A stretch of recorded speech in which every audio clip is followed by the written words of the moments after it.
நம்மோடு பத்திரிகையாளர் துரை கருணா இணைந்திருக்கிறார். அவருடன் பேசலாம். வணக்கம் சார். வணக்கம் சகோதரா. இந்த தேர்தல் தேதி அறிவிப்பு நீங்க எப்படி பாக்குறீங்க, அதை சொல்லுங்க.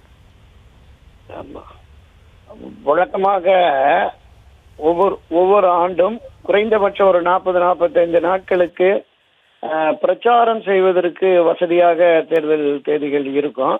ஆனா இந்த முறை தேர்தல் அரசியல் கட்சிகளுக்கு பிரச்சாரத்துக்கு மிக குறைவான கால அளவு இருக்கிறதா தான் நம்ம பார்க்கிறோம். ஏன்னா இப்ப மார்ச் 30ஆம் தேதி, இன்னும் ஒரு 14 நாட்கள்ல வேட்பு மனு தாக்கல், ஏப்ரல் 6 மனு தாக்கல் நிறைவு செய்து 7ஆம் தேதி பரிசீலனை செய்து வாபஸ் வர 9ஆம் தேதி கடைசி நாள்.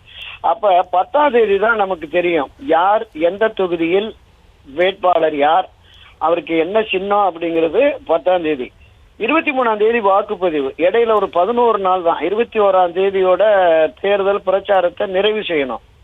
அப்ப இதுவரையிலும் திராவிட முன்னேற்ற கழகம், அனைத்து இந்திய அண்ணா திராவிட முன்னேற்ற கழகம் ஒரு பொதுவான பிரச்சாரத்தை அவர்கள் முன்னெடுத்திருந்தாலும் கூட, தேர்தல் பிரச்சாரம் என்பது வேட்பாளர்களை, சின்னத்தை முன்னிறுத்தி நடத்துவதுதான் ஒரு வலிமையான பிரச்சாரமாக இருக்குங்கிறது நம்ம காலங்காலமா பார்த்துட்டு இருக்கோம். அந்த அடிப்படையில மிக குறைவான கால அளவு தான் இருக்கு.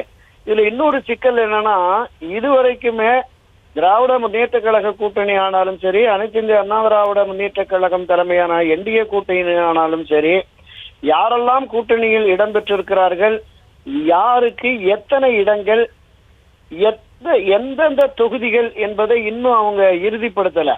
திமுகவது ஓரளவுக்கு சரி பண்ணிட்டாங்க. இன்னும் 1-2 கட்சிகளை தான் அவங்க வச்சிருக்காங்க, பொது உடைமை கட்சிகள், விசிக போன்று.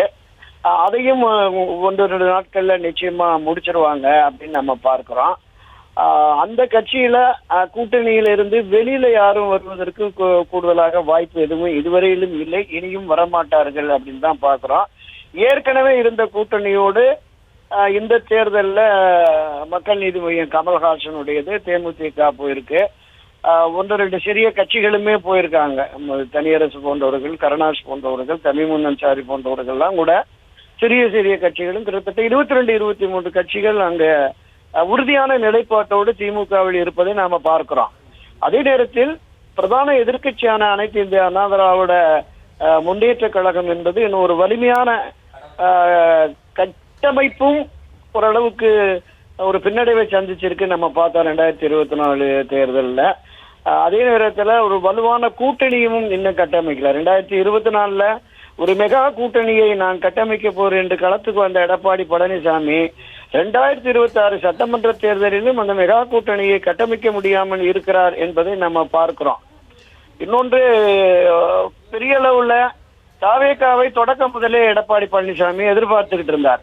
தாவேகா எப்படியும் வந்துடும், அந்த கொடியை பார்த்தோன்னே உணர்ச்சி வசப்பட்டு பிள்ளையார் சொல்லி போட்டோம், அதே வெற்றி கொடி பறக்குதுலாம் பேசினாரு. அவங்க கதை உடைச்சிட்டாங்க.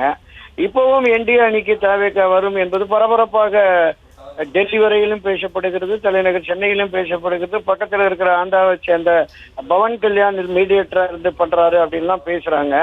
ஸோ அவங்க இது எந்த அளவுக்கு அது உறுதிப்பாட்டோடு இந்த அணியில் அவர்கள் இணைவார்கள் என்று தெரியவில்லை. ஒருவேளை அப்படி தாவேகா இந்த என்டிஏ, எடப்பாடி பழனிசாமி தலைமையிலான என்டிஏவில் நாங்கள் இணைகிறோம், நீங்க பொது எதிரியான திராவிட முன்னேற்ற கழகத்தை வீழ்த்துவதற்கு நாங்க அதிமுகவோடு தான் கூட்டணி, எங்களுடைய கொள்கை எதிரி பாஜக உள்ளிட்ட எந்த கட்சிகள் இந்த கட்சிக்கு இந்த கூட்டணிக்கு வந்தாலும் பரவாயில்லை, பொது எதிரியாக நாங்கள் அரசியல் எதிரியாக கருதிய திமுகவை களத்தில் வீழ்த்த வேண்டும் என்று வந்திருக்கிறோம் அப்படின்னு விஜயை அறிவிச்சுட்டு வந்தாலும் வரலாம். ஆனால் அது எந்த அளவுக்கு சாத்தியம் என்பதுதான் நமக்கு பெரிய கேள்விக்குறியாக இருக்கு. என்ன காரணம்னா, அவர் ஆட்சி அதிகாரத்தில் பங்குனாரு, டிஎம்கே வெர்சஸ் டிவிகே தான், அவர் தலைமையில தான், விஜய் தலைமையில, விஜய் முதலமைச்சராக்கி தான் ஆட்சி அதிகாரத்துக்கு வருவோம், 234 தொகுதிகளையும் வேட்பாளரை போட்டு வெற்றி பெறுவோம்லாம் பேசிட்டு எடப்பாடி பழனிசாமியை முதலமைச்சராக்குவதற்கு அந்த கட்சியினுடைய தொண்டர்கள், நிர்வாகிகள் பாடுபடுவார்களாங்கிறது ஒரு மிகப்பெரிய கேள்விக்குறி. இன்னொன்று, கூட்டணி ஆட்சிக்கு எடப்பாடி ஒப்புக்கொள்வாரா அப்படிங்கிறது நமக்கு ஒரு பெரிய சந்தேகமாக இருக்கிறது. எனவே இந்த 2026 தேர்தல் என்பது எல்லா அரசியல் கட்சிகளுக்குமே ஒரு மிகப்பெரிய சவாலாக இருக்கிறது அப்படின்னு நம்ம பார்த்தோம். அப்ப 4 முனை போட்டி என்று பேசி வந்த நிலையில திருமதி சசிகலா அவர்களும் வந்திருக்கிறதுனால இன்னும் இந்த போட்டி கூடுதலான ஒரு எதிர்பார்ப்பை ஏற்படுத்தும் அப்படிங்கிறது தான் என்னோட பார்வை சகோதரா.